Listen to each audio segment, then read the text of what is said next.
إن الحمد لله نحمده ونستعينه ونستغفره ونؤمن به ونتوكل عليه ونعوذ بالله من شرور أنفسنا ومن سيئات أعمالنا من يهده الله فلا مضل له ومن يضلله فلا هادي له وأشهد أن لا إله إلا الله وحده لا شريك له وأشهد أن محمدًا عبده ورسوله أما بعد فإن خير الحديث كتاب الله وخير الهدي هدي محمد صلى الله عليه وسلم وشر الأمور محدثاتها وكل محدثة بدعة وكل بدعة ضلالة وكل ضلالة في النار۔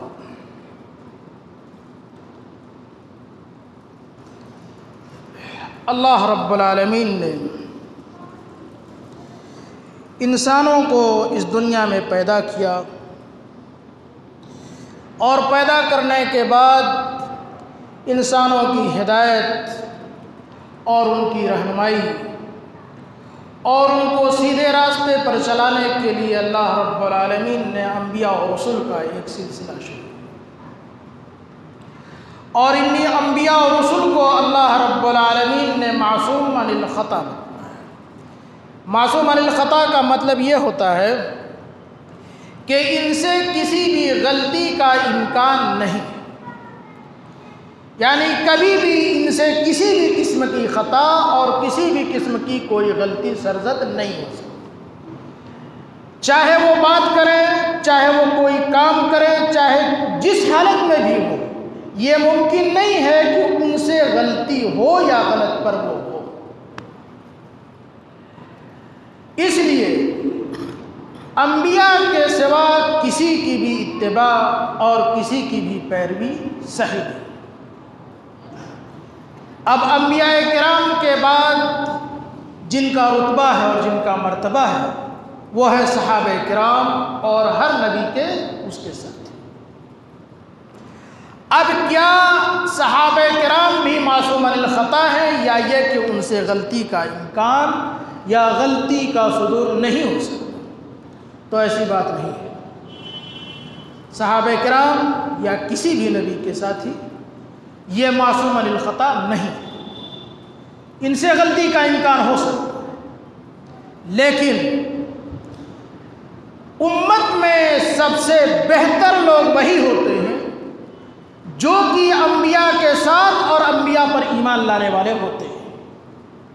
عیسیٰ علیہ السلام کو ساتھیوں کو اللہ رب العالمین نے حواری کے لفظ سے پکارا ہے، اور ہمارے نبی کے ساتھیوں کو بھی اللہ رب العالمین نے متعدد جگہ قرآن مجید کے اندر کہا ہے رضی اللہ عنہم ورضوا عنہ، کہ اللہ رب العالمین ان سے راضی ہوا اور اللہ ان سے راضی، وہ اللہ سے راضی اور اللہ ان سے راضی۔ اور اللہ رب العالمین نے متعدد جگہ کہا ہے کہ وَكُلًّا وَعَدَ اللَّهُ الْحُسْنَىٰ، کہ ان تمام سے اللہ رب العالمین نے بھلائی کا یعنی جنت کا وعدہ کیا۔ اس کا مطلب یہ ہوا کہ یہ معصوم عن الخطا تو نہیں ہے، لیکن ان سے کسی بھی ایسی غلطی کا امکان نہیں ہے جو ان کو جہنم میں لے جانے کا موجب ہو، یعنی بڑے گناہوں کا امکان نہیں ہے۔ اسی لیے صحابہ کرام کے متعلق علامہ ابن تیمیہ رحمہ اللہ کہتے ہیں کہ پہلے تو ان سے غلطیاں نہیں ہوئی یا بہت کم ہوئی، اور اگر ان سے کچھ خطائیں کچھ غلطیاں بھی ہوئی تو ہم جب تاریخ کو اور باتوں کو پڑھتے ہیں تو ہمیں یہ پتہ لگتا ہے کہ ان کے دین کے لیے خدمات اور دین کے لیے ان کی قربانیاں اور اپنے مال کو، اپنے جان کو، اپنے وطن کو، تمام چیزوں کو قربان کرنا اور اللہ کے واسطے کسی بھی چیز کی پرواہ نہ کرنا اور اللہ کے رسول کے انتقال کے بعد بھی دین کو پھیلانا، یہ ان کی اتنی عظیم قربانیاں ہیں جو ان کی اگر چھوٹی غلطیاں بھی ہیں تو وہ بھی معاف ہیں۔ اور یہ بات معلوم ہے کہ اللہ کے رسول صلی اللہ علیہ وسلم قیامت کے دن سفارش کریں گے۔ آپ کی شفاعت کے سب سے زیادہ حقدار وہ لوگ ہیں جو اللہ کے رسول صلی اللہ علیہ وسلم کے ساتھی ہیں۔ قیامت کے دن جن کے لیے اللہ کے رسول سب سے پہلے سفارش کریں گے وہ صحابہ کرام ہیں۔ اگر ان میں سے کسی سے کوئی ہلکی غلطی ہوگی، تو آپ کی شفاعت کا سب سے بڑا حقدار آپ کے صحابہ کرام ہیں۔ اس واسطے یہ ممکن نہیں ہے کہ ان میں کا کوئی بھی انسان ایسے کسی عمل کو رواج دے یا کچھ کرے جو کہ غلط ہے۔ کچھ لوگ ہمارے زمانے کے اندر اپنے بدعات کے لیے، یعنی شب برات ہو یا معراج ہو یا وہ اس کے لیے وہ دلیل پیش کرتے ہیں کہ حضرت ابوبکر صدیق رضی اللہ تعالیٰ عنہ نے قرآن مجید کو ایک کتاب کی شکل میں لکھا۔ کیا اللہ کے رسول نے لکھا تھا؟ اللہ کے رسول نے قرآن مجید کو ایک کتاب کی شکل میں لکھا؟ نہیں، آپ نے نہیں لکھا تھا۔ ہاں یہ سچ کہ قرآن مجید جب اترتا تھا تو اللہ کے رسول بعض صحابہ کرام جو لکھنا پڑھنا جانتے تھے ان کو بتلاتے تھے کہ اس آیت کو لکھو اور فلاں سورہ میں فلاں جگہ اس کو رکھو، تو لوگ رکھ دیا کرتے تھے، لکھ دیا کرتے تھے۔ اور متعدد جگہ کسی کے پاس کوئی سورہ، کسی کے پاس کوئی سورہ، کسی کے پاس کوئی آیت، کسی کے پاس کوئی آیت موجود۔ آپ نے جمع تو نہیں کیا تھا زندگی میں، تو حضرت ابوبکر نے جمع کر دیا۔ تو آپ حضرت ابوبکر کو بدعتی نہیں کہتے ہیں کہ غلط کام انہوں نے نیا کام کیا، ہم شب معراج بنائے کہ معراج بنائے، تو آپ کہتے ہیں کہ یہ غلط ہو گیا۔ ایسے ہی لوگ یہ دلیل دیتے ہیں تراویح کی نماز اللہ کے رسول کے زمانے میں جماعت سے نہیں ہوتی تھی، کہاں پورے رمضان تراویح کی نماز پڑھی؟ حضرت عمر نے لوگوں کو کہہ دیا پڑھنے کے لیے۔ اب آپ حضرت عمر کو نہیں کہتے کہ انہوں نے نیا کام شروع کیا، ہم اگر عید میلاد مناتے ہیں تو آپ کہتے ہیں کہ غلط کام ہو گیا، وہ بھی بھلا کا کام کیا، ہم نے بھی بھلا کا کام کیا۔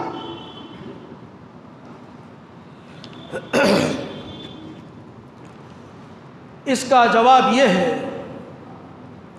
کہ اگر انسان اپنے ذہن کو کھلا کر کے اور صحیح ڈھنگ سے اگر سوچے گا تو اسے یہ پتہ چلے گا کہ حضرت ابوبکر نے اور حضرت عمر نے نیا کام کیا ہے یا نہیں۔ قرآن مجید اللہ کے رسول صلی اللہ علیہ وسلم کے زمانے میں لکھا جاتا تھا بلا شبہ، لیکن ایک کتابی شکل میں نہیں دیا گیا۔ کیوں؟ اس واسطے کہ قرآن مجید کا اترنا ابھی چالو تھا، اترا جا رہا تھا۔ ایک شکل میں کیسے دیا جائے اس کو؟ اگر ایک کتابی شکل دے دی جائے اور بعد میں کوئی سورہ اترے تو پھر اس کو کہاں رکھے؟ اور رہا لکھنے کا سلسلہ تو یہ اللہ کے رسول صلی اللہ علیہ وسلم کے زمانے سے موجود تھا۔ اللہ کے رسول صلی اللہ علیہ وسلم لکھا کرتے تھے، لکھنے کا کام نیا نہیں ہے۔ اللہ کے رسول صلی اللہ علیہ وسلم لکھواتے تھے۔ حضرت ابوبکر نے اس کو یکجا اس واسطے کیا کہ اب قرآن مجید کا اترنا بند ہو چکا ہے، اب کوئی آیت اترے گی نہیں، اور صحابہ کرام انتقال کرتے جا رہے ہیں، اس کو جمع کر دیا جائے۔ تو جب آپ ذہن سے سوچیں گے تو یہ پتہ چلے گا کہ آپ کا کام نیا اور کوئی نئی شکل کا نئی چیز نہیں۔ ایسی جب تراویح کے بارے میں آپ سوچیں گے کہ تراویح اللہ کے رسول صلی اللہ علیہ وسلم نے تو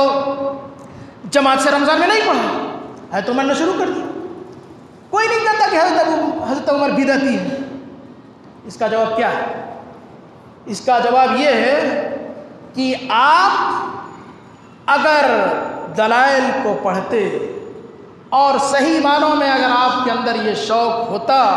کہ ہم یہ جانیں کہ کیا صحیح ہے اور کیا غلط ہے تو اس بات کو آپ نہ کرتے، لیکن چونکہ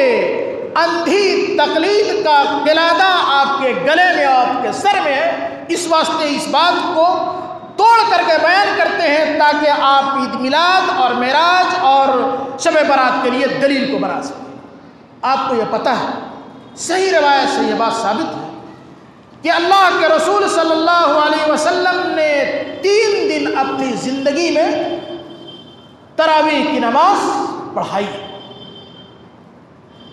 23 اور 25 اور 27 کی شاید رات تھی، 3 دن آپ نے پڑھائی۔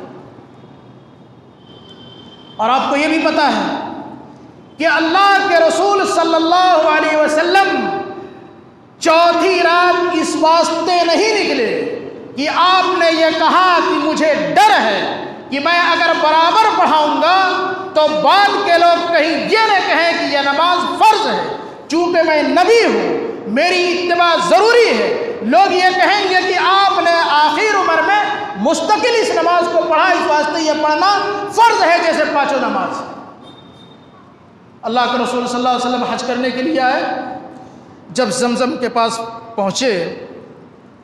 تو اس زمانے میں ایسا ہوتا تھا کہ حج کے ارکان اور کام مختلف خاندانوں پر بانٹا ہوا تھا۔ زمزم پلانے کا کام اللہ کے رسول صلی اللہ علیہ وسلم کے گھرانے بنو ہاشم کے اندر تھا کہ بنو ہاشم کے لوگوں کو زمزم کا پانی پلایا کرتے تھے۔ اللہ کے رسول صلی اللہ علیہ وسلم نے زمزم کا پانی لوگوں کو نہیں پلایا۔ کیوں؟ آپ نے کہا کہ مجھے یہ ڈر ہے کہ میں اگر پانی پلا دوں گا لوگوں کو تو لوگ یہ کہیں گے کہ ہر حاجی کا زمزم کا پانی لے کے کچھ لوگوں کو پلانا ضروری، چونکہ اللہ کے رسول نے آپ بہت سے کام کو اس ڈر سے چھوڑ دیا کرتے تھے کہ لوگوں کے لیے یہ دلیل اور نمونہ نہیں تھا۔ اس لیے اللہ کے رسول صلی اللہ علیہ وسلم نے تراویح کی نماز نہیں پڑھی۔ آپ یہ کہا کرتے تھے من قام رمضان ایمانا واحتسابا غفر له ما تقدم من ذنبه، کہ جو آدمی رمضان مبارک کے اندر قیام کرے گا ایمان جانتے ہوئے، ثواب جانتے ہوئے، اللہ رب العالمین اس کے گناہوں کو معاف کرے گا۔ اور 3 دن آپ نے پڑھایا۔ تو اللہ کے رسول صلی اللہ علیہ وسلم کے انتقال کے بعد حضرت عمر رضی اللہ تعالیٰ عنہ نے سوچا کہ آپ تو یہ ترغیب دیا ہی کرتے تھے کہ ہر آدمی ضرور قیام اللیل کو کرے، اور 3 دن آپ نے پڑھایا بھی ہے، اور اگر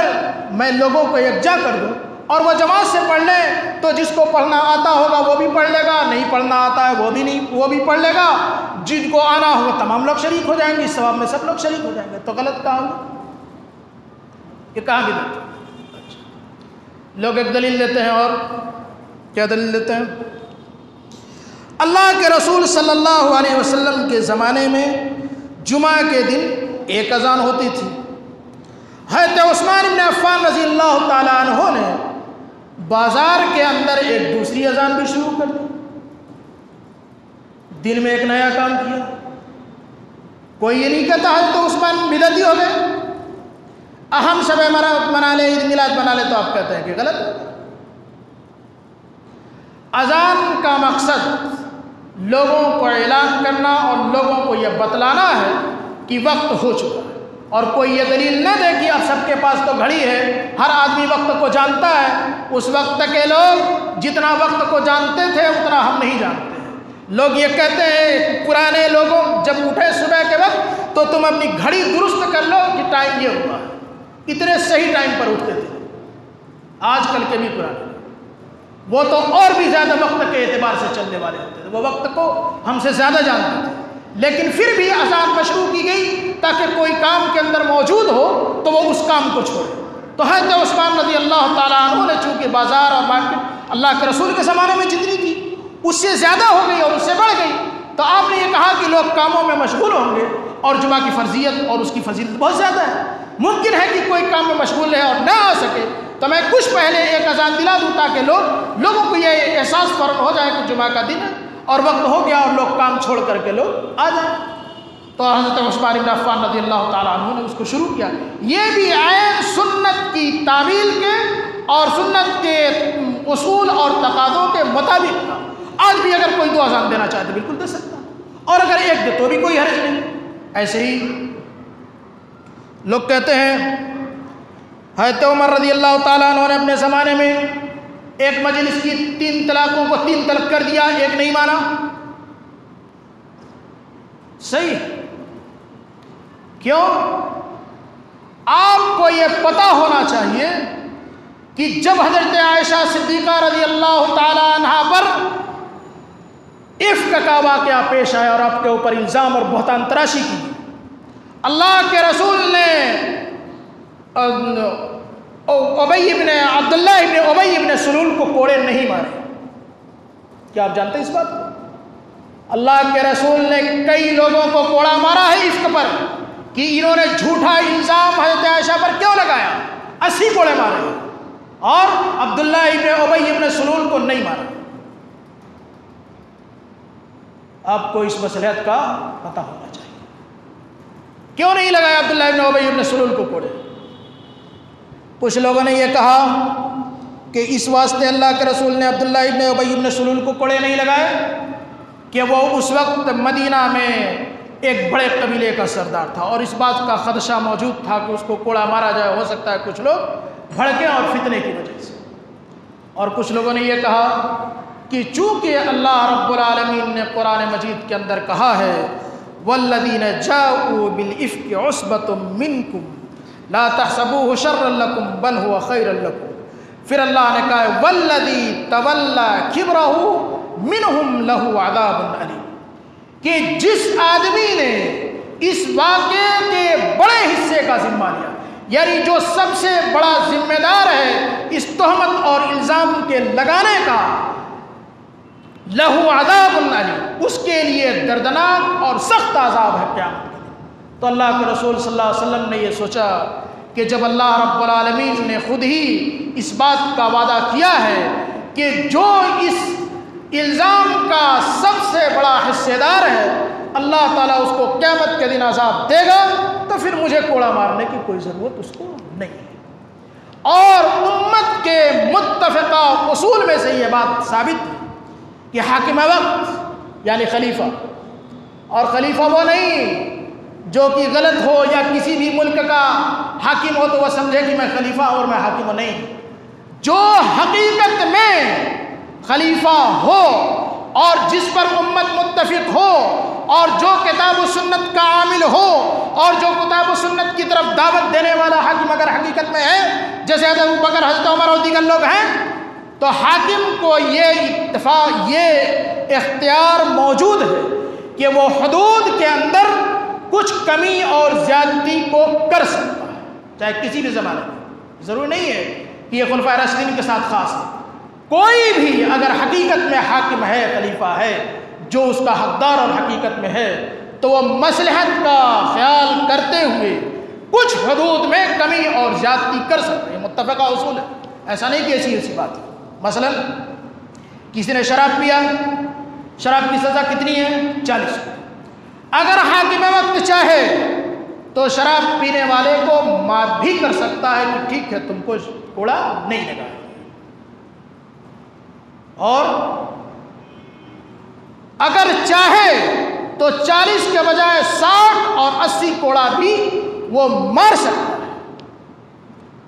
حضرت سعد بن ابی وقاص رضی اللہ تعالیٰ عنہ نے جنگ قادسیہ کے اندر ابو محجن ثقفی رضی اللہ تعالیٰ عنہ، جو کہ شراب پینے کے جرم میں قید کے اندر موجود تھے، قید میں ان کے ہاتھوں اور پاؤں کے اندر بیڑیاں ڈال کر کے ان کو رکھا ہوا تھا، لیکن مومن آدمی تھے۔ انہوں نے جب کافروں کا اور مسلمانوں کی لڑائی کا معرکہ دیکھا، دور سے بیڑیاں ان کے ہاتھ پاؤں میں لگی ہوئی تھی، انہوں نے سوچا کہ اللہ کی قسم اگر اللہ آج مجھے چھوڑا ہوتا تو میں آج ان کافروں کو بتلاتا کہ اسلام کسے کہتے ہیں اور کفر کسے کہتے ہیں، لیکن وہ جا نہیں سکتے، ہاتھ پاؤں میں زنجیر بندھی ہوئی تھی۔ حضرت سعد بن ابی وقاص رضی اللہ تعالیٰ عنہ کی عورت کسی طرح ٹہلتے ہوئے ان کے قریب آئی تو انہوں نے اس سے کہا کہ اگر تم میری بیڑیوں کو کھول دو تو میں تمہیں اللہ کا وعدہ دے کے یہ بات کہتا ہوں کہ میں جاؤں گا اور کافروں سے لڑوں گا، اور اگر شہید ہو گیا تو شہید ہوگا، اور اگر بچ گیا زندہ تو پھر میں واپس آؤں گا، تم میرے ہاتھ پاؤں کے اندر بیڑیاں ڈال دینا، لیکن مجھے یہ کافروں کی مار مجھے دیکھی نہیں جاتی۔ انہوں نے ان کے پاؤں کو، ہاتھ پاؤں کو کھول چلے گئے، بڑے بہادر انسان۔ حضرت سعد بن ابی وقاص اپنے عریش تخت پر بیٹھے ہوئے جنگ کا نظارہ کر رہے تھے۔ انہوں نے جب دیکھا کہ ایک آدمی کی کود اور ایک آدمی کی مار بڑی زبردست، انہوں نے کہا کہ لگتا ہے اگر ابو محجن کے پاؤں میں بیڑیاں نہ ہوتی تو میں یہ کہتا کہ یہ ابو محجن ہی ہیں، لیکن میں تو ان کو قید کر کے آیا ہوں، یہ کوئی دوسرا آدمی ہوگا۔ نظارہ کرتے گئے، پھر اس کے بعد جب جنگ ختم ہوئی تو انہیں پتہ چلا کہ یہ تو ابو محجن ہی تھی، ان کو انہوں نے کھول دیا تھا۔ انہوں نے کہا کہ آج تمہاری اتنی بڑی خدمت ہے کہ آج کے بعد سے میں تمہیں کبھی بھی شراب پینے کے جرم میں کوڑے نہیں ماروں۔ حاکم وقت کو یہ اختیار موجود ہے۔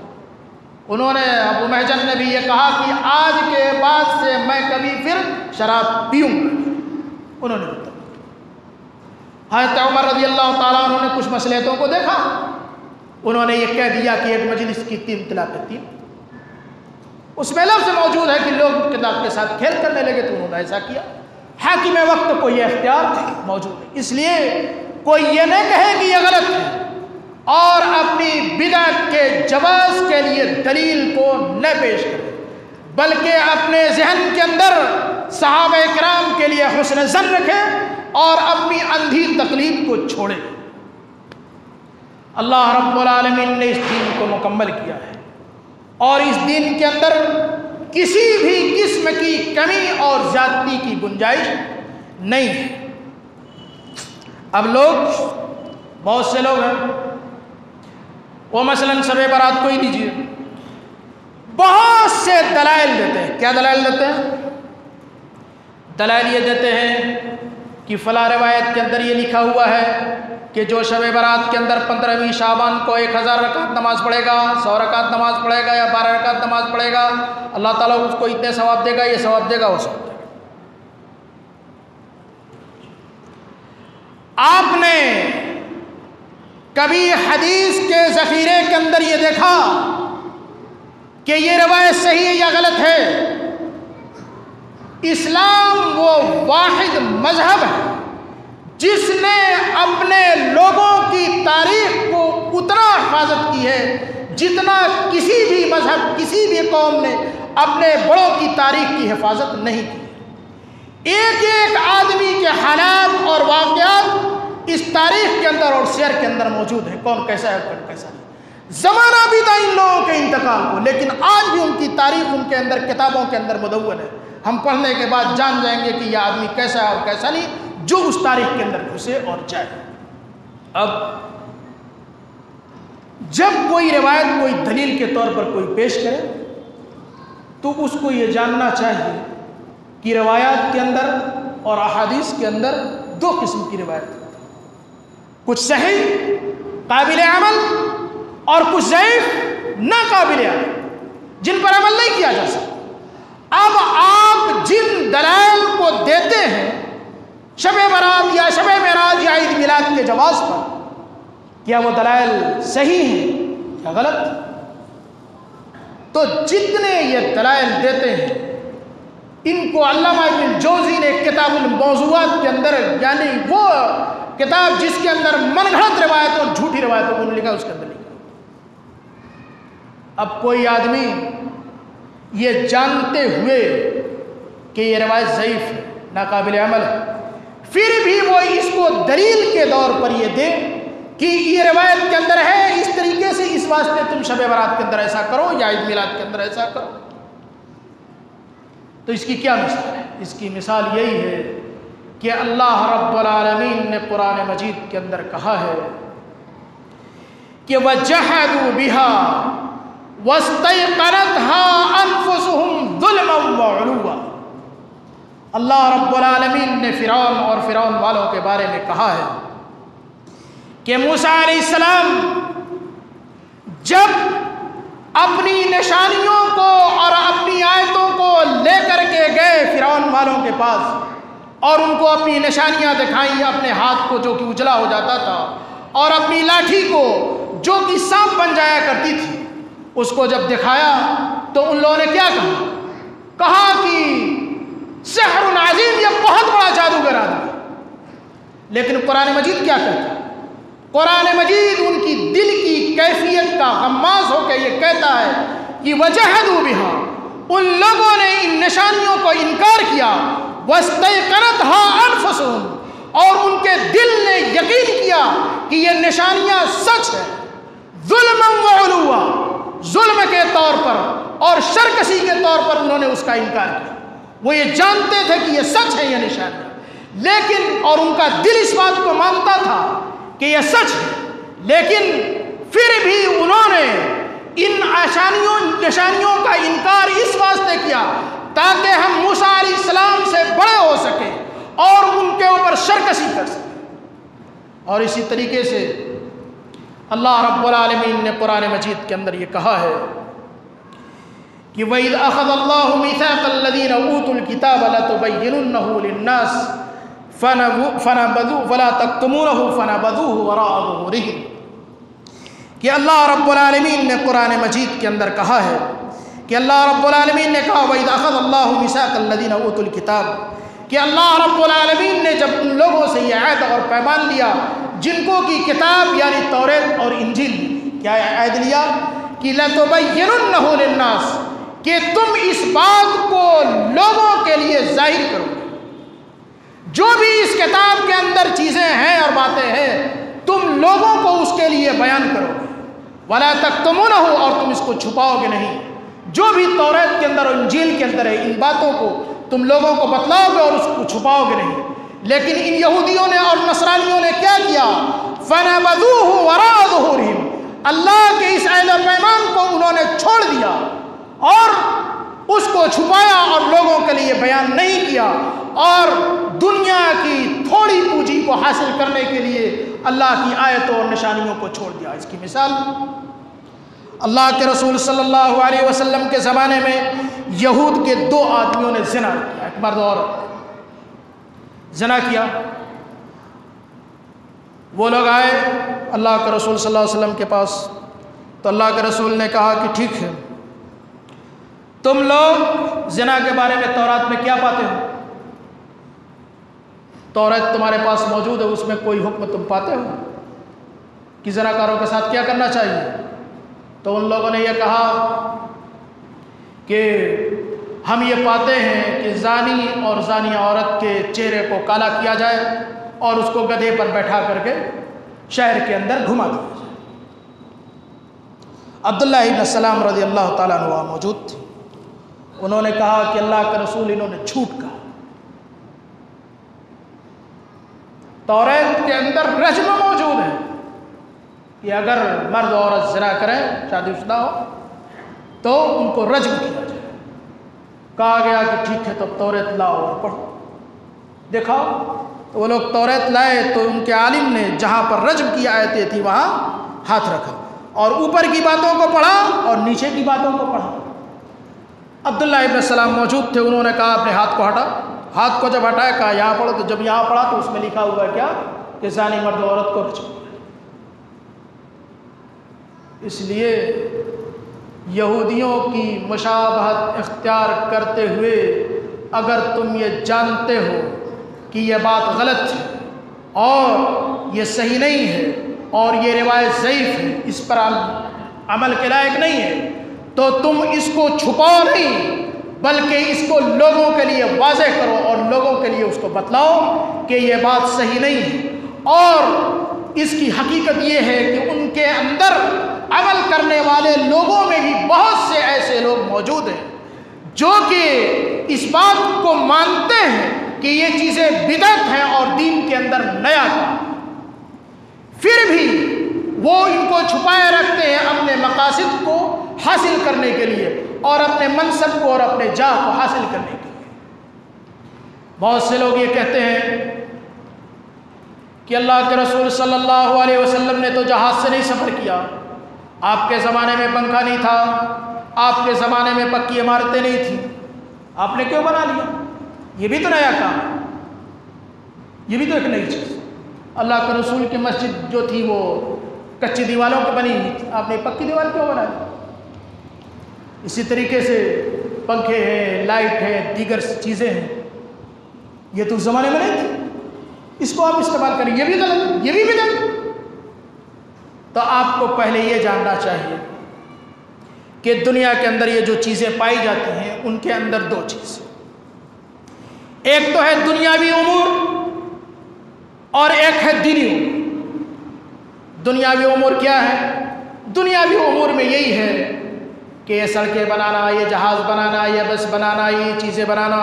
عمارتیں بنانا، جو کہ پہلے زمانے میں نہیں تھی، نئی نئی چیزیں، نئی نئی چیزوں کو بنانا اور کرنا۔ اور دینی چیز یہ ہے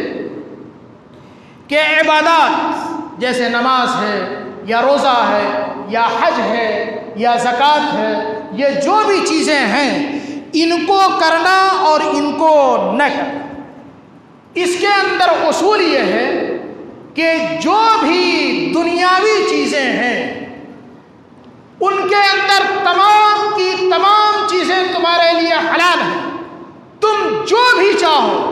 جس چیز کو بھی چاہو تم اس کو کرو، چاہے تم پکی عمارت بناؤ، کچی عمارت بناؤ، چاہے جہاز بناؤ، بس بناؤ، لائٹ بناؤ، پنکھے بناؤ، کچھ بھی بناؤ، یہ سب تمہارے لیے جائز ہے۔ کیوں جائز ہے؟ اور اگر ہم نماز پڑھیں، شب معراج بنا تو کیوں نہیں جائز ہے؟ جائز اس واسطے ہے، اللہ رب العالمین نے کہا ہے جانوروں کے بارے میں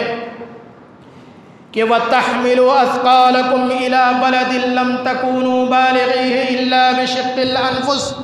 إِنَّ رَبَّكُمْ لَرَءُوفٌ رَحِيمٌ وَالْخَيْلَ وَالْبِغَالَ وَالْحَمِيرَ لِتَرْكَبُوهَا وَزِينَةً وَيَخْلُقُ مَا لَا تَعْلَمُونَ۔ اللہ رب العالمین اس آیت کے اندر کہتا ہے کہ ہم نے جانوروں کو اس واسطے پیدا کیا ہے کہ یہ جانور تمہارے بوجھ کو ایک شہر سے دوسرے شہر کی طرف اٹھا کر کے لے جاتے ہیں اور تمہیں سوار کر کے ایک شہر سے دوسرے شہر کی طرف لے جاتے ہیں کہ تم اس شہر میں آسانی کے ساتھ نہیں پہنچ سکتے تھے، بڑی مشکل سے تم اپنے خود اور اپنے سامانوں کو تم دوسرے شہروں تک منتقل کر سکتے تھے، لیکن یہ جانور ہیں جو کہ تمہیں ایک شہر سے دوسرے شہر کی طرف منتقل کرتے ہیں، تم آسانی کے ساتھ چلے جاتے ہو۔ اور اللہ رب العالمین نے کہا کہ وَالْخَيْلَ وَالْبِغَالَ وَالْحَمِيرَ، گھوڑے اور اونٹ اور کھچر اور گدھے، ان کو ہم نے اس واسطے پیدا کیا ہے لِتَرْكَبُوهَا، تاکہ تم ان جانوروں پر سواری کرو، وَزِينَةً، اور یہ تمہارے لیے زیب و زینت کی چیز ہے، تمہارے لیے مال کی حیثیت رکھتا ہے، تمہارے لیے طاقت اور قوت کی حیثیت رکھتا ہے، یہ تمہارے لیے زینت بھی ہے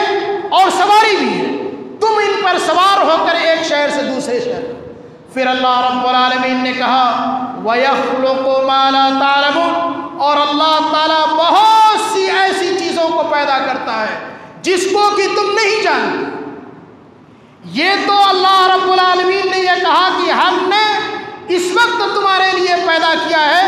کہ تم ان چیزوں پر سواری کرو، اس کے علاوہ ہم اور بھی بہت سی چیزوں کو قیامت تک پیدا کریں گے جن کو تمہیں یہ پتہ نہیں ہے کہ اور کیا کیا چیزیں ایجاد ہوں۔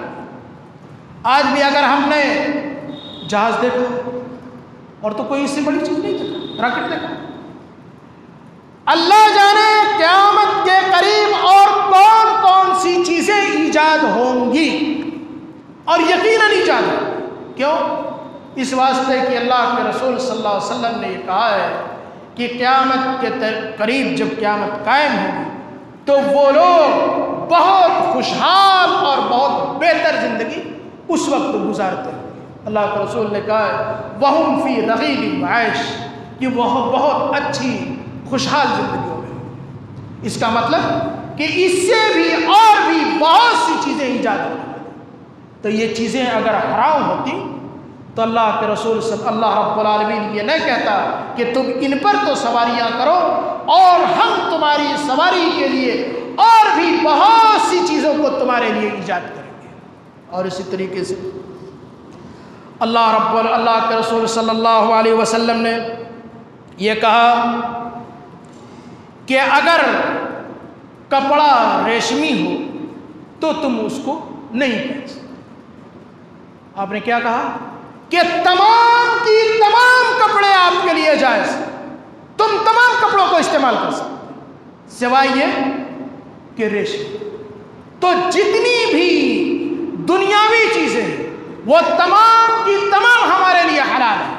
سوائے یہ کہ کوئی یہ دلیل آئے کہ یہ چیز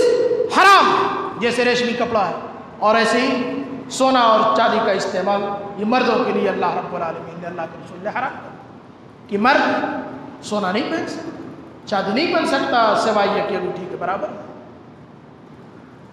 تو یہ زینت کی چیز ہے،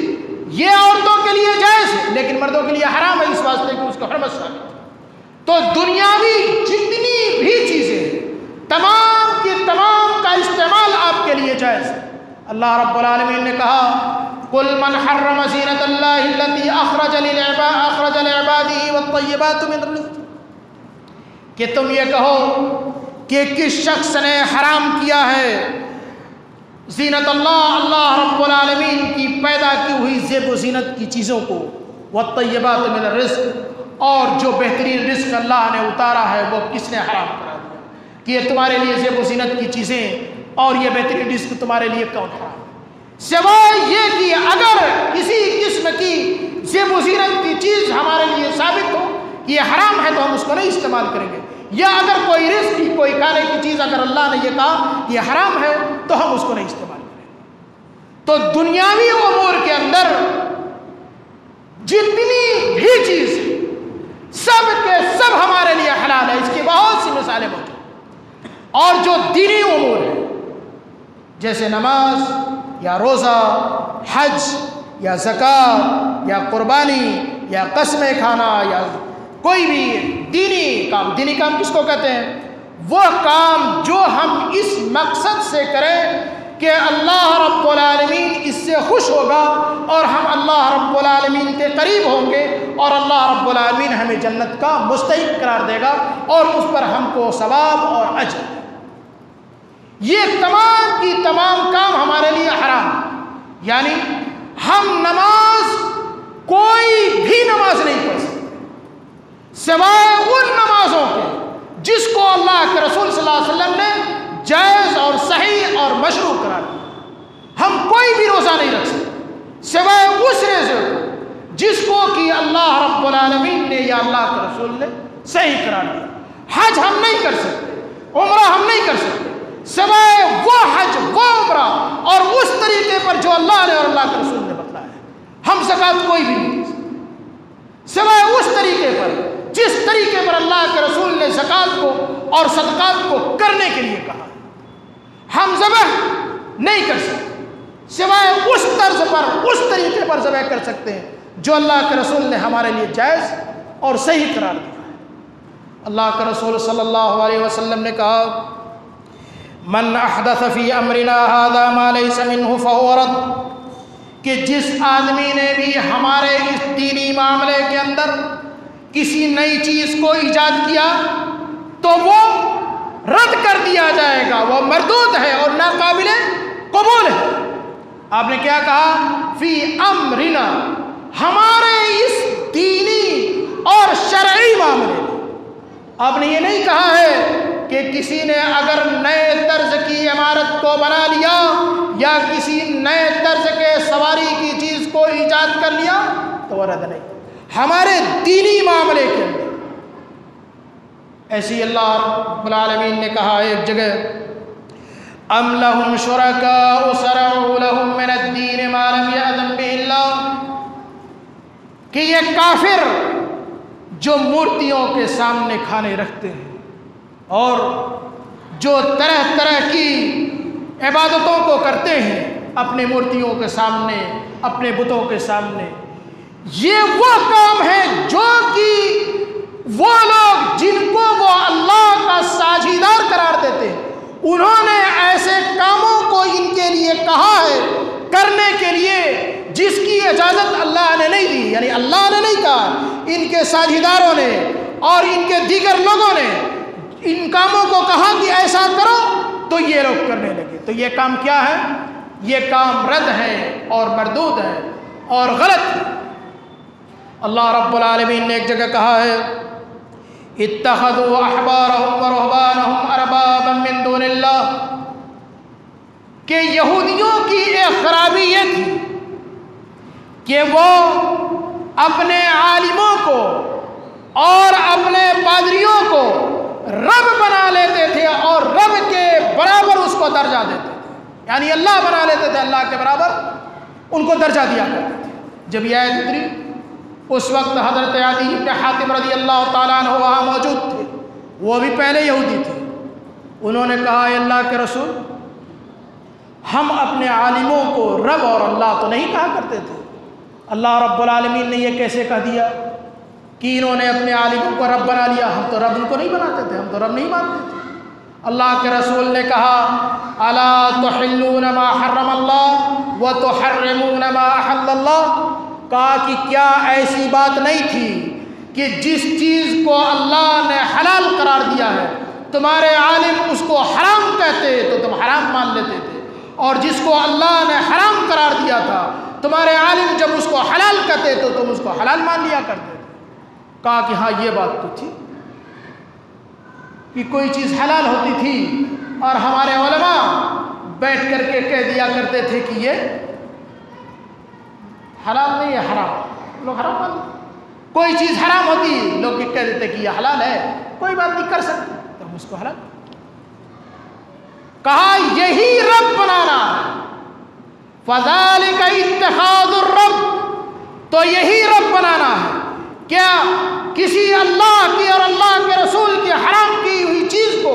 کوئی عالم حلال کہہ دے تو تم اس کو حلال مان لو، اور حرام کو حلال کہہ دے تو تم اس کو حلال مان لو، یہی رب بنانا ہے۔ آج بھی اگر کوئی چیز غلط اس کو ان کے علماء کہیں اور یہ جانتے ہوئے کہ یہ غلط، میں اس بات کو بھی کہہ رہا ہوں کہ یہ جانتے ہوئے کہ یہ غلط وہ کہیں تو یہ مان لیتے ہیں۔ مثلا قبروں کا سجدہ کرنا، ان کے علماء یہ صاف طور سے کہتے ہیں کہ قبروں کو سجدہ کرنا حرام ہے، اور جب ان سے کہا جائے کہ تو تم منع کیوں نہیں کرتے تو کہیں گے کہ منع کریں گے تو اختلاف پیدا، انتشار پیدا، تو تم انتشار سے ڈر کر کے تم لوگوں سے کہہ دو کہ قبروں کا سجدہ کرنا جائز ہے۔ اگر یہی بات ہوتی تو اللہ کے رسول صلی اللہ علیہ وسلم مکہ کے اندر کفر اور شرک کو مٹانے کے لیے کبھی نہ آئے، اور آپ یہ نہ کہتے کہ یہ کام غلط تو تم اس کو نہ کرو، پورے مکہ کی دشمنی کو مول نہ لیتے کہ آپ کو قتل کرنے کے لوگ پیچھے پڑ جاتے، بلکہ اگر آدمی حق پر ہے اور حقیقت معنوں میں وہ حق کا داعی ہے اور دین اسلام پر چلنے کی وہ دعویٰ کرتا ہے تو، اور اگر اس آیت پر عمل کرتا ہے جو اللہ رب العالمین نے یہ کہا ہے کہ وَلْتَكُمْ مِنْكُمْ أُمَّةٌ يَدْعُونَ إِلَى الْخَيْرِ وَيَأْمُرُونَ بِالْمَعْرُوفِ وَيَنْهَوْنَ عَنِ الْمُنكَرِ، کہ تمہارے اندر ایک ایسی جماعت کا ہونا ضروری ہے جو کہ بھلائی کا حکم دے اور برائی کو روکے، بھلی بات کا حکم دے اور بری بات کو روکے۔ اگر اس بات پر چلنے کا دعویٰ کرتا ہے تو اسے اس بات کی کوئی پرواہ نہیں ہونی چاہیے کہ کون کیا کہے گا اور کیا نہیں کہے گا۔ اگر تم حق پر ہو اور تم سچ پر ہو تو تم برملا حضرت ابوبکر صدیق رضی اللہ تعالیٰ عنہ کی سنت پر عمل کرتے ہوئے تم یہ کہو کہ یہ بات غلط ہے اور یہ بات صحیح ہے۔ اگر یہ بات ہوتی تو حضرت ابوبکر صدیق رضی اللہ تعالیٰ عنہ کے زمانے میں جب زکوٰۃ دینے والوں نے زکوٰۃ دینے سے انکار کیا تو تمام صحابہ اور اکثر صحابہ، جس نے انکار کیا وہ تو انکار کیا ہی، جو صحابہ کرام موجود تھے انہوں نے بھی کیا کہا کہ اے اللہ کے رسول کے خلیفہ، آپ زکوٰۃ نہ دینے والوں سے لڑائی نہ لیں۔ کیوں؟ اس لیے کہ اس وقت اللہ کے رسول کا انتقال ہوا اور عرب کے لوگ سب مرتد ہو گئے اور تمام کے تمام جو ہے کافر ہو گئے، آپ ان سے بھی لڑائی لڑیں گے تو بہت مشکل پیدا ہوگا۔ انہوں نے کیا کہا؟ واللہ لو جرت الکلاب بارجل امہات المؤمنین، خدا کی قسم اگر مجھے یہ پتا چلے کہ امہات المومنین کے پاؤں کو کتے نوچنے لگیں گے اور سوائے میں اپنے نفس کے کسی کو بھی میں نہ پاؤں جو کہ میرا ساتھ دے، تو بھی میں ان لوگوں سے لڑائی لڑوں گا جنہوں نے کہ زکوٰۃ دینے سے انکار کیا۔ ایک مومن انسان جو کہ پہاڑ ہوتا ہے، علماء نے کہا کہ المومن کالطود لا یتزحزح، کہ مومن ایک پہاڑ کی طرح ہوتا ہے، وہ کبھی ڈگمگاتا نہیں۔ تم اگر مومن ہو تو اس بات سے کیا ڈرتے ہو کہ ہم قبروں کی سجدہ منع کریں گے، ہم شب برات سے منع کریں گے، اس سے منع کریں گے تو لوگوں کے اندر اختلاف پیدا ہوگا۔ تمہارا ایمان، حضرت ابوبکر بھی مومن تھے، یہ الگ بات کہ حضرت ابوبکر کا ایمان تمام امت کے ایمان کے سے بھی بڑھ کر تمام امت کو ایک پلے میں رکھا جائے، حضرت ابوبکر کو ایک پلے میں رکھا جائے تو ان کا ایمان اس سے بھاری ہے تمام امت کے۔ کیوں؟ اسی واسطے کہ آپ نے اللہ کے رسول کے انتقال کے بعد یہ کہا کوئی میرا ساتھ دے کہ نہ دے، میں کسی بھی فتنے سے ڈرنے والا نہیں۔ اور کوئی بھی کام جو دین کے خلاف ہوگا میں اس کو کبھی بھی برداشت کرنے والا نہیں ہوں۔ حضرت عمر نے جب یہ کہا کہ آپ ان سے لڑائی نہ کریں، حضرت ابوبکر نے ان کے سینے پر ایک گھوسا مارا اور کہا جبار فی الجاہلیت خوار فی الاسلام، کہ اے عمر تم تو جب جاہلی زمانے میں کافر تھے تو بڑے بہادر بنتے تھے، اور آج جب اسلام لائے تو اتنے ذلت خور ہو گئے کہ تم ان عربوں سے ڈرتے ہو کہ سب مخالف ہو جائیں گے، ہم کیسے لڑائی لڑیں گے؟ خدا کی قسم کوئی نہ ہو اگر صرف میں موجود ہوں گا اور اتنا خطرہ ہوگا کہ امہات المومنین کے گھروں میں گھس کر کے دشمن انہیں نوچے یا کتے نوچے، پھر بھی میں اپنی بات سے ہٹنے والا نہیں ہوں۔ حضرت عمر رضی اللہ تعالیٰ عنہ کہتے ہیں کہ جب حضرت ابوبکر نے یہ کہا تو اللہ نے میرے سینے کو کھولا اور میں نے یہ جان لیا کہ یہ سچ۔ کیوں سچ ہے؟ حضرت عمر کہتے ہیں کہ اگر اس وقت حضرت ابوبکر اس بات کو مان لیتے کہ ٹھیک ہے جو زکوٰۃ کو نہیں دیتا ہے وہ نہ دے، تو پھر کچھ دنوں کے بعد لوگ یہ کہتے کہ ہم روزہ نہیں رکھیں۔ جیسے زکوٰۃ کے بارے میں یہ کہا کہ ہم اپنی محنت سے اور اپنی کمائی سے ہم زکوٰۃ کمائیں اور کما کر کے پھر اس کے بعد دوسرے کو دیں، ہم اپنا پسینہ بہائیں، محنت مزدوری کریں، پھر اپنے مال کا حصہ دوسروں کو دیں، یہ کیسے؟ تو لوگ پھر بعد میں یہ بھی کہتے کہ ہم کمائیں، محنت کریں، ہمارے گھر میں کھانا موجود ہو، اس کے بعد ہم بھوکے رہیں، روزے کا انکار کر دیتے۔ اس کے بعد کوئی یہ کہتا اتنی محنت مشقت کر کے حج کرنے کون جائے گا؟ پیسے کا خرچ، دنیا کی پریشانی، دنیا کی تکلیف، ایک ایک چیز کا دھیرے دھیرے لوگ انکار کر دیتے ہیں۔ لیکن یہ حضرت ابوبکر تھے جنہوں نے اللہ کے رسول صلی اللہ علیہ وسلم کی امت کو سنبھالا۔ تو تم داعی خیر بنو اور داعی شر نہ بنو، اور رہا یہ کہ لوگ اختلاف کریں گے تو آپ کو یہ جاننا چاہیے کہ اللہ رب العالمین نے کہا ہے کہ وَمَا أَكْثَرُ النَّاسِ وَلَوْ حَرَصْتَ بِمُؤْمِنِينَ، کہ لوگوں کی اکثریت کبھی بھی مومن نہیں ہونے والی ہے، اگرچہ کہ آپ اس بات کے بہت خواہش مند ہیں کہ تمام لوگ مسلمان ہو جائیں، تمام لوگ دین ایمان میں داخل ہو جائیں، لیکن پھر بھی آپ کی یہ خواہش پوری ہونے والی نہیں ہے۔ اور ایسے اللہ رب العالمین نے کہا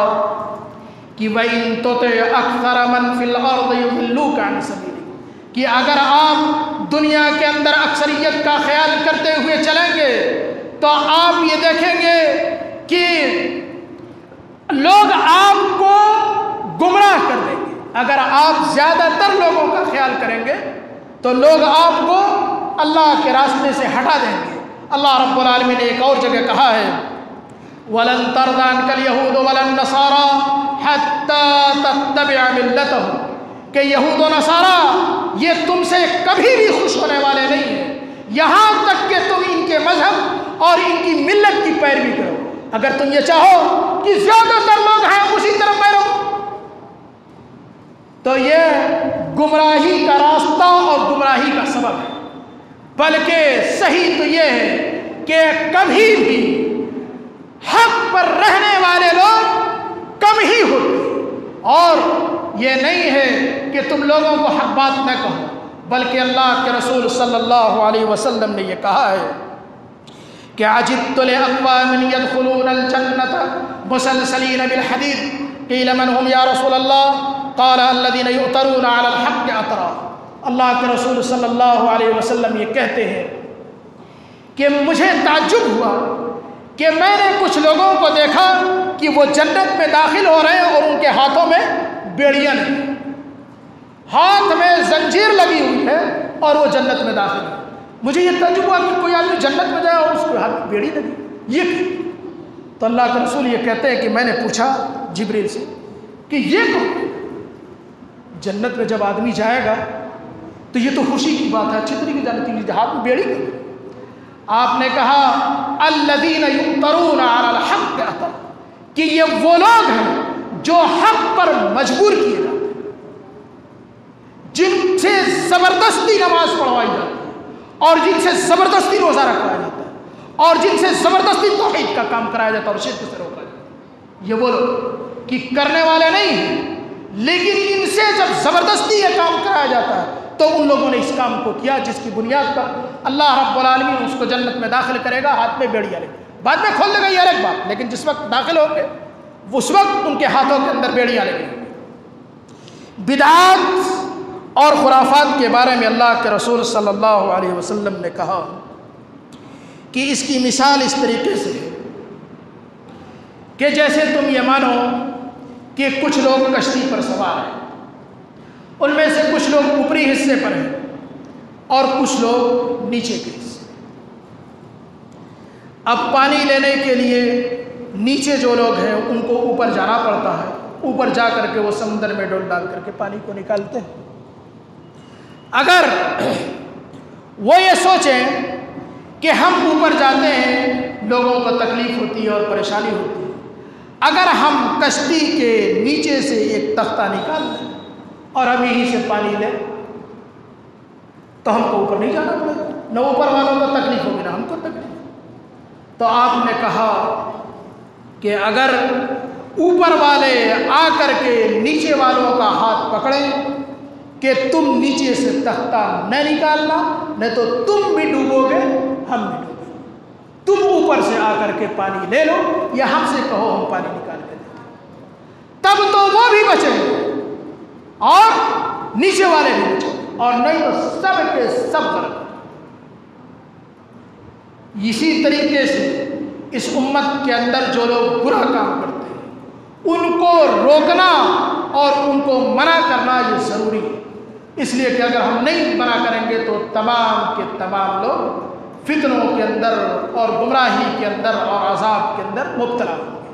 اللہ رب العالمین نے کہا ہے وَاتَّقُوا فِتْنَةً لَا تُصِيبَنَّ الَّذِينَ ظَلَمُوا مِنكُمْ خَاصَّةً کہ تم ایسے فتنوں سے بچو جو کہ صرف تم میں سے ظالموں کو نہیں لگے گا، بلکہ جو لوگ سچ پر اور صحیح پر ہوں گے ان کو بھی وہ فتنہ لگ جائے گا۔ اس واسطے جب بھی آدمی غلط کام کو دیکھے تو اس کو روکے اور اس سے منع کرنے کی کوشش کرے۔ اس کی مثال صحابہ کرام کے زمانے میں صحابہ کرام سے کسی بھی قسم کی بدعت کا زور نہیں۔ ہاں صحابہ کے زمانے میں ایک جماعت تھی جس کو کہا جاتا تھا خوارج، وہ اس وقت پیدا ہوئی تھی جب کہ صحابہ کرام موجود تھے، لیکن اس میں کوئی بھی صحابی شامل نہیں۔ حضرت عبداللہ ابن مسعود رضی اللہ تعالیٰ عنہ کے بارے میں آتا ہے کہ حضرت عبداللہ ابن مسعود رضی اللہ تعالیٰ عنہ کو حضرت ابو موسیٰ اشعری اور دیگر صحابہ نے یہ خبر دی کہ ہم نے مسجد کے اندر کچھ لوگوں کو یہ دیکھا ہے کہ مسجد کے اندر حلقہ بنا کر کے اور گروہ گروہ اور جماعت جماعت بنا کر کے وہ بیٹھے ہوئے ہیں، اور اس گروہ کا ایک سردار ہے، وہ لوگوں سے یہ کہتا ہے کہ تم 100 مرتبہ سبحان اللہ کہو، تو وہ لوگ کچھ کنکریاں رکھے ہوئے ہیں اس پر 100 مرتبہ سبحان اللہ پڑھتے ہیں۔ پھر وہ لوگوں سے یہ کہتا ہے کہ تم لوگ اب 100 مرتبہ لا الہ الا اللہ پڑھو، تو وہ لوگ 100 مرتبہ لا الہ الا اللہ پڑھتے ہیں۔ حضرت عبداللہ ابن مسعود رضی اللہ تعالیٰ عنہ نے کہا کہ تم ان لوگوں سے یہ کہو کہ تم سبحان اللہ اور لا الہ الا اللہ نہ گنو، بلکہ بیٹھ کے اپنے گناہ کو گنو۔ کیا گنو؟ اپنے گناہ کو کہ میں نے کیا کیا غلط کیا ہے اور تم ان گناہوں کی توبہ کرو۔ پھر جب مسجد کے اندر آئے تو انہوں نے دیکھا کہ حقیقت میں جس نے یہ کہا تھا وہ بات سچ۔ وہ گئے اس حلقے کے پاس اور انہوں نے کہا عبداللہ ابن مسعود رضی اللہ تعالیٰ عنہ نے کہ تم سبحان اللہ اور لا الہ الا اللہ بیٹھ کے نہ گنو، بلکہ کیا گنو؟ بیٹھ کے تم یہ دیکھو کہ ہم نے کون سے غلط کام کیے۔ غلط کام سے مراد ہم سے شرک تو نہیں سرزد ہوا، ہم سے توحید میں کوئی خلل نہیں واقع ہوئی، ہم سے نماز کوئی نہیں چھوٹی، اور نماز کا پڑھنا سب سے ضروری ہے، اور اگر آپ سے کبھی نماز چھوٹ جائے تو آپ یہ نہ سوچیں کہ چھوٹ گئی تو چھوٹ گئی، جماعت میں نہیں آ سکے کسی وجہ سے کہیں چلے گئے یا کسی کام میں پھنس گئے تو بس رہ گئی تو رہ گئی، اب کیا کبھی 2 وقت کی پڑھ لیا کبھی 1 وقت کی پڑھ لیا، نہیں، جو جماعت سے پڑھ لیا وہ تو پڑھ لی، اور جو جماعت میں نہیں ملی اس کے بارے میں اللہ کے رسول نے کیا کہا ہے من نسی صلاة او نام عنها فلیصلیها اذا ذکرها لا کفارۃ لها الا ذلك۔ کہ من نسی صلاۃ او نام، جو کوئی نماز بھول جائے کہ ظہر کا وقت چلا گیا تو پتہ نہیں چلا، یا سو جائے کسی وقت نیند میں اٹھا تو ٹائم سو گیا یا بھول جائے، تب کیا کرے؟ فَلْيُصَلِّيَهَا إِذَا ذَكَرَهَا، تو جب اس کو یاد پڑے اس نماز کو پڑھ لے ضرور. لا کفارۃ لہا الا ذلک، اس کا کوئی بھی کفارہ نہیں کہ نماز چھوٹ جائے تو اس کو پڑھ لے، یہی اس کا کفارہ، اور کوئی بھی کفارہ نہیں. صرف یہی ایک طریقہ ہے اور ایک شکل موجود ہے کہ جب یاد پڑھے فوراً اس کو پڑھ. اگر وہ نہیں پڑھتا تو اس کا کفارہ نہیں بلکہ اس کے سر پہ گناہ، اس کو پڑھ لے ضرور. حضرت علی ابن ابی طالب رضی اللہ تعالیٰ عنہ کہتے ہیں کہ اوصانی خلیلی صلی اللہ علیہ وسلم ان اوتر قبل ان انام، کہ مجھ کو اللہ کے رسول صلی اللہ علیہ وسلم نے وصیت کی ہے کہ میں سونے سے پہلے وتر یعنی رات کی آخری نماز میں ضرور پڑھ لیا، اور جب آخری نماز پڑھوں گا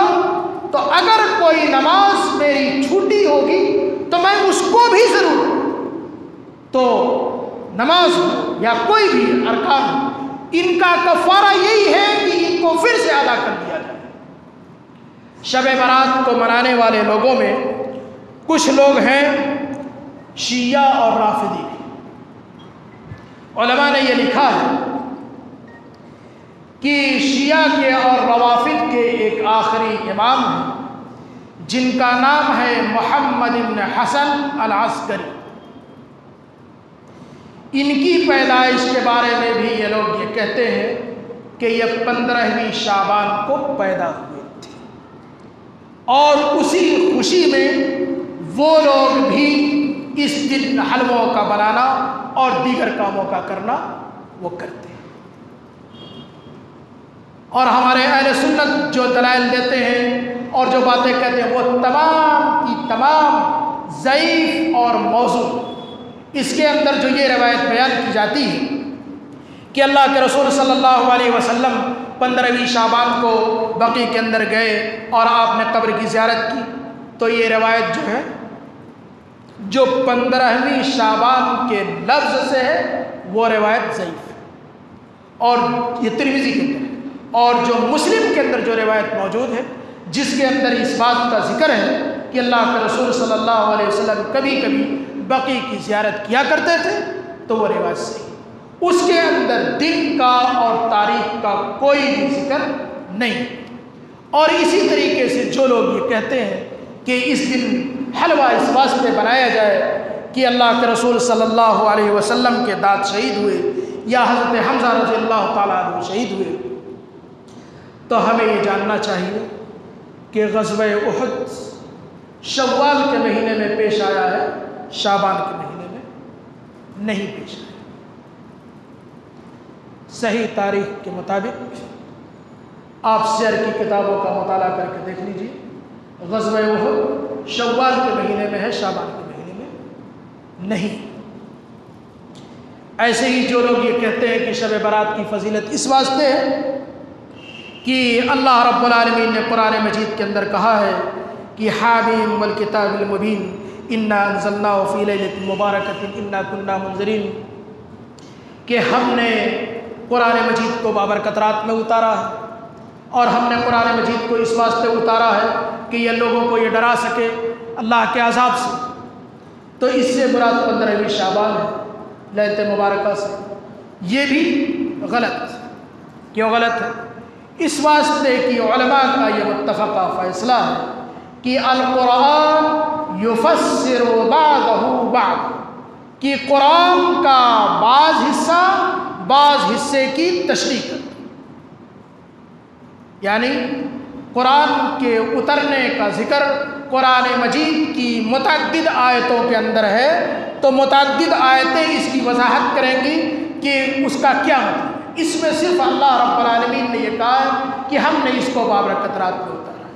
اور دوسری آیت کے اندر اللہ رب العالمین نے یہ کہا ہے کہ شہر رمضان الذی انزل فیہ القرآن ہدی للناس وبینات من الہدی والفرقان، کہ رمضان المبارک کا وہ مہینہ ہے جس کے اندر ہم نے قرآن مجید کو اتارا ہے۔ تو اس آیت سے ہمیں یہ پتہ چلا کہ قرآن مجید رمضان کے مہینے کے اندر اترا ہے۔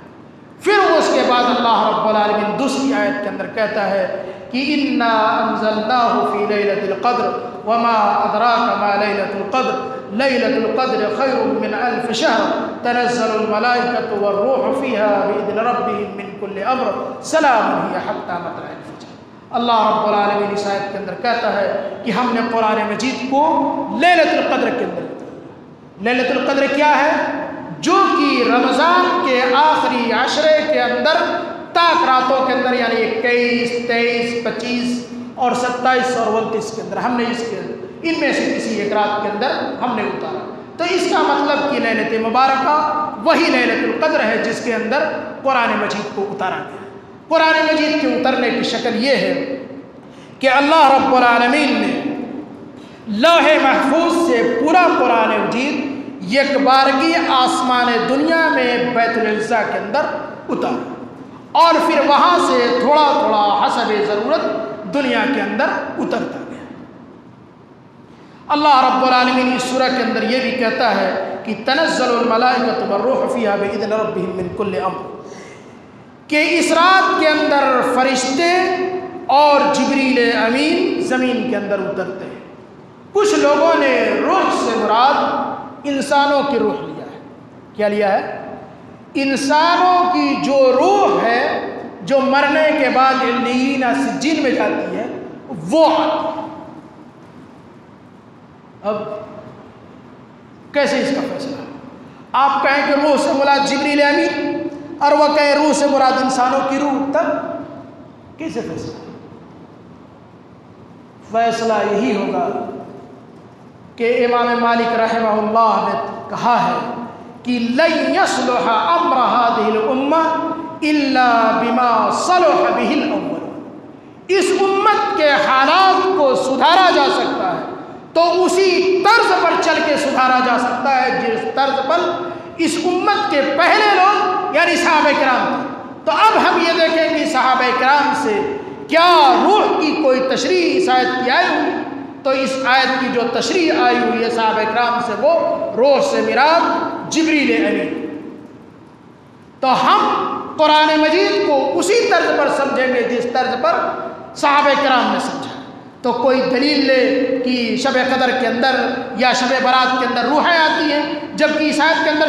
لیلۃ القدر کا ذکر ہے، شب برات کا ذکر نہیں ہے، لیکن پھر بھی لوگ یہ دلیل لیتے ہیں کہ روحیں آتی ہیں، جبکہ یہ غلط بات۔ روحیں جہاں چلی گئی وہاں چلی گئی، وہاں سے کوئی بھی آنے والی نہیں۔ اور ایسے ہی کچھ لوگ اس رات کے اندر پٹاخے بناتے ہیں اور آگ چھوڑتے ہیں۔ آگ، اللہ کے رسول صلی اللہ علیہ وسلم نے یہ کہا ہے کہ یہ انسانوں کی دشمن ہے۔ تم جب رات کو سو تو چراغ کو گل کر دو اور اس کو بند کرو، اس واسطے کہ کبھی کبھی چوہیا یا چوہا بتی کو کھینچ لیتا اور لوگوں کے اندر آگ لگ جاتی۔ تو آگ یہ خطرناک چیز اور غلط چیز ہے، اور علماء نے لکھا ہے، جیسا کہ برقات کے شارح نے جو انہوں نے مشکات کی شرح کی ہے انہوں نے لکھا ہے، اور مولانا عبد الرحمن نے تحفۃ الاحوذی کے اندر لکھا ہے کہ آگ کی یہ جو روش ہے اس کو ایجاد کرنے والے برامکہ تھے۔ برامکہ ایک قوم ہے جو کہ اصلاً فارسی النسل تھی، یعنی یہ لوگ فارسی تھے اور آگ کی عبادت کرنے والے اور پوجا کرنے والے تھے۔ جب یہ لوگ مسلمان ہوئے تو بھی ان کے اندر کچھ مجوسیوں کی عادات اور مجوسیوں کی باتیں رہ گئی تھیں۔ تو یہ لوگ مسلمان تو ہوئے، لیکن کبھی کبھی آگ کا بنانا اور آگ کا استعمال کرنا یہ لوگ کیا کرتے تھے۔ تو پٹاخے چھوڑنے کی شروعات اور آگ کو استعمال کرنے کی شروعات یہ برامکہ نے کی، جو کہ اصلاً فارسی اور مجوسی اور آگ کی عبادت کرنے والے تھے۔ تو ہمیں ان کاموں سے بچنا چاہیے جن کا کہ دین سے ثبوت نہیں ہے، اور کوئی بھی ایسا کام اور ایسا عمل ہی کرے جو کہ دین سے ثابت ہو۔ 15ویں شعبان کی کوئی بھی فضیلت نہیں، بلکہ 15 جب شعبان کا 15 دن گزر جائے اس کے بعد روزہ رکھنا منع ہے۔ 1 سے 15 شعبان تک تو آپ روزہ رکھ سکتے ہیں، اس کے علاوہ آپ روزہ 15 کے بعد نہیں رکھ سکتے، منع۔ ہاں اس مہینے کے بارے میں کچھ اس طریقے کی روایتیں ہیں کہ اس میں اعمال بندوں کے اٹھائے جاتے ہیں، تو ٹھیک ہے آپ شروع میں روزہ رکھیں، اور اعمال تو کبھی بھی پیش کیے جاتے ہیں، فجر کے ٹائم میں فرشتے آتے ہیں، عصر کے ٹائم میں فرشتے آتے ہیں، تو اس سے یہ کوئی حرج نہیں ہے کہ اعمال پیش کیے جاتے ہیں۔ تو کام وہی کریں جو کہ ثابت ہو، اور جو ثابت نہ ہو اس کو ہرگز نہ کریں، اس لیے کہ بدعت کا ارتکاب اور نئی چیز کا ارتکاب یہ انسان کے لیے گناہ کا سبب بنے گا، ثواب کا سبب نہیں بنے گا۔ لوگ یہ کہتے ہیں کہ کوئی آدمی رات بھر بیٹھ کر کے عبادت کرے گا، اللہ کی اور قرآن پڑھے گا تو کچھ نہ کچھ تو ضرور حاصل ہوگا، یہ آپ کی عقل کہتی ہے، اور دین عقل پر نہیں ہے، بلکہ یہ توقیفی معاملہ ہے کہ کام وہی کریں گے دین کا جو کہ اللہ کے رسول سے ثابت ہو۔ تو آپ یہ نہ سوچیں کہ ہم عبادت کریں گے تو ضرور ثواب ملے گا، نہیں، بلکہ یہ آپ کے لیے گناہ کا سبب بنے گا اگر یہ دین سے اور صحیح روایتوں سے ہٹا ہوا۔